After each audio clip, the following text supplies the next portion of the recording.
हाँ जी, नमस्कार सभी को। तो कैसे हो? आशा करता हूँ स्वस्थ होंगे आप सभी लोग।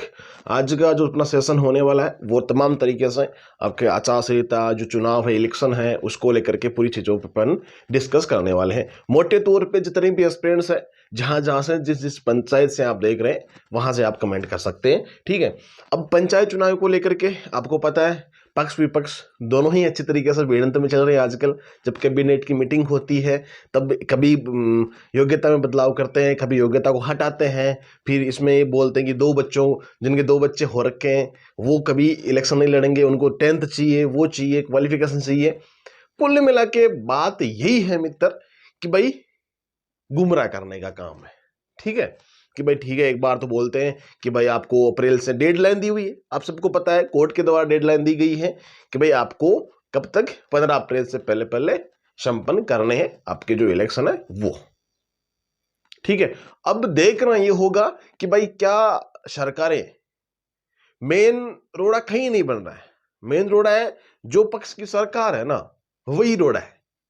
उसको ये पल्ले नहीं पड़ रहा है कि बैलेट पेपर से करवाए, कैसे करवाए, आयोग की रिपोर्ट के मतलब क्या अपन प्रस्तुतिकरण देश का। आयोग की जो रिपोर्ट है, दो तीन इसमें कारण है, मैं सारी बातों पर डिस्कस करूंगा। छोटा सेशन अपना होने वाला है और आशा करता हूं अच्छा लगे तो शेयर भी कर देना सबके साथ में, ठीक है। और जहां जहां से भी आप भी हो ना भाई, कौन से पंचायत से हो, पंचायत समिति कौन से लगते हैं, एक बार कमेंट कर देना ऐसे भाई पता लगे मुझे भी भाई कौन कौन से क्षेत्र से अपने एस्पिरेंट्स जुड़े हुए हैं अपने साथ, वो सेशंस देखते हैं, ठीक है। सेशन को शेयर भी करते हैं, ओके। जितनी भी तमाम अपने इलेक्शन की न्यूज होगी, राजस्थान के सारे न्यूज अपन या सारे जो अपने करंट के इश्यूज होंगे वो सारे आपको आरजे सुनील चौधरी पे ही मिलेंगे। हर एक अपडेट आपको सबसे पहले ही मिल जाएगी, ठीक है। हाँ, टेलीग्राम ज्वाइन कर सकते हो, टेलीग्राम की लिंक आपको कमेंट बॉक्स में मिल जाएगी, वहां ज्वाइन कर सकते हो। शुरुआत से बात करते हैं। सबसे इंपॉर्टेंट बात है कि जो इलेक्शन हो रहे हैं इसमें मेन कारण क्या है। सबसे मेन इसमें कारण क्या है कि भाई इसके कारण ये चुनाव घोषित नहीं हो रहे हैं, है ना। अब लगता तो यही है कि भाई पक्ष बोलती है हम चुनाव करवा लेंगे, विपक्ष बोलता है कि नहीं भाई आप चुनाव नहीं करा पा रहे हो। भाई 2 चरण 3 चरण जिस चरण में आप करना चाहते हो, जो अभी लास्ट ईयर चुनाव हुए थे उसके आधार पे करवा लो। भाई 21 में चुनाव हुए थे शायद, है ना, 21 में चुनाव हुए थे पंचायत राज वाले, तो उसी के आधार पे ये भी इलेक्शन करवा लो। फिर बात करते हैं ओबीसी आयोग की जो रिपोर्ट है, भाई आरक्षित सीट है वो किस किस में डिवाइड हो, कौन से क्षेत्र में, कौन सी पंचायत में, कहां कहां पे वो अपनी सीटें आरक्षित रखे, उसका भी निवारण होना जरूरी है। फिर वही बात है, ओबीसी आयोग की जो रिपोर्ट प्रस्तुत होगी उसको लेकर के फिर क्या करेगी, कोर्ट भी जाएगी, सरकारें जाएगी। तो कुल मिला के बात है कि ये चीजें पजल होती जा रही है। तो अप्रैल का जो समय दिया गया था, अब ऐसा नजर आ रहा है, ऐसा संभावित लग रहा है कि अब और आगे जा सकता है।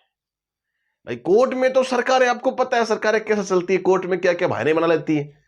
फिर कोर्ट भी क्या करे कि ठीक है सरकार है, सरकार अपने पक्ष में बैठी है। सरकार अभी फिलहाल सरकारें अपनी जो भी पार्टी है वो सरकार में बैठी है, तो कुल मिला के बात है उसको सरकार को चलाना ही है, तो उसके बाद को जो जायज मानना ही पड़ेगा ना। तो सारी तमाम बातें वही है। अब एक तो ओबीसी वाला सबसे बड़ा झमेला, फिर उनमें वो योग्यता वाला हो गया कि ठीक है 2 बच्चों का बाप है तो वो नहीं लड़ सकता है। अरे तो भाई ये कौन सी बात हो गई। या फिर आपके 10th क्वालिफिकेशन है तो फिर तो पीएम के लिए आपको पीएचडी वगैरह होनी चाहिए ना, ठीक है। तो भाई आप सरपंच के लिए सबसे राजनीति का अपन स्तर समझते हैं ना, तो शुरुआती क्रम में सबसे छोटे क्रम में मानते हैं ना, तो सरपंच ही होता है। वार्ड पंच, सरपंच, मैं वही बात कह रहा हूं। सबसे जो कड़ी होती है ना मेन अपने पूरे पार्टी को जोड़ने की, कोई भी पार्टी हो, कोई भी पार्टी को जोड़ने की मेन जड़ होती है ना, वो सरपंच वार्ड पंच से ही शुरुआत होती है, ठीक है। वहीं से शुरुआत होती है, उसके बाद में सरकारें पनपती है, पार्टी पनपती है। तो भाई छोटे पद के लेवल पे आप क्या कर रहे हो, ये क्वालिफिकेशन डाल दोगे तो फिर तो सबसे अपर लेवल पे ठीक है हम पीएम को मानते हैं, तो क्वालिफिकेशन, उनकी क्वालिफिकेशन तो कम से कम पीएचडी होनी चाहिए फिर तो। अयुब समझ रहे हो आप इस बात को, ठीक है। तो या तो क्वालिफिकेशन ऐसा करो कि सबके लिए अप्लाई हो, या एक विशेष वर्ग के लिए लागू नहीं होनी चाहिए मित्र। आई होप समझ गए होंगे आप सभी लोग। तो ये चीज था। अब 10th को भी अभी कैबिनेट की मीटिंग थी भाई, अनिवार्यता नहीं बताई है उसमें, ठीक है, अभी बैठक थी 2-3 दिन पहले, तो उसमें ये चीज बताई है कि एक तो ये चीज नहीं होगी योग्यता वाली 10th वाली, कोई ठीक है कोई बात नहीं है, और आपका जो 2 बच्चों वाला सिस्टम था उसको भी भाई अनिवार्य रूप से लागू नहीं किया गया। अब चुनाव कब तक हो सकते हैं, डेडलाइन मैंने आपको बता दी, डेडलाइन कोर्ट के द्वारा दे रखी है 15 अप्रैल तक समापन हो जाना चाहिए, ठीक है। फिर आचार संहिता, अब मान लो फिर तो इलेक्शन होंगे ना, तो जल्दबाजी में ही होंगे अगर अप्रैल में होते हैं।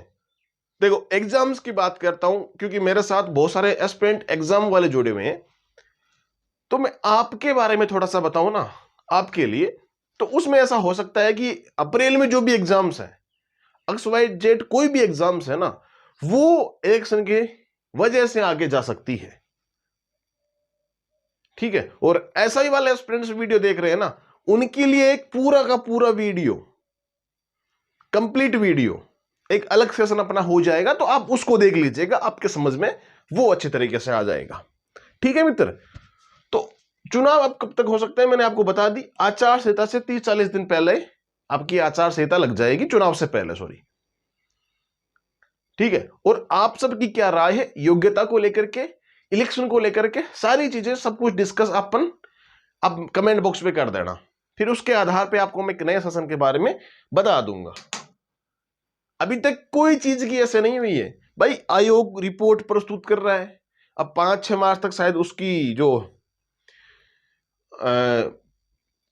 आयोग की रिपोर्ट है उसके बारे में मालूम पड़ जाएगा 5-7 तारीख तक, मार्च तक।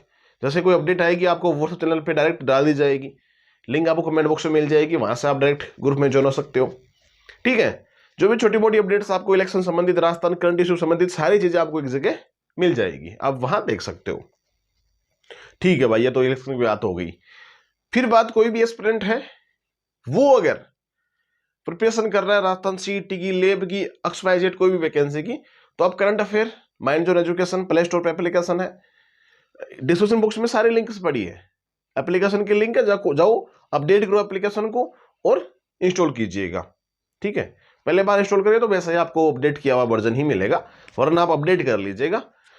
कर छोटी मोटी और बात होगी वो बिल्कुल हम नेक्स्ट वीडियो में चर्चा करेंगे उसकी, ओके। तो ठीक है, सबको राम राम।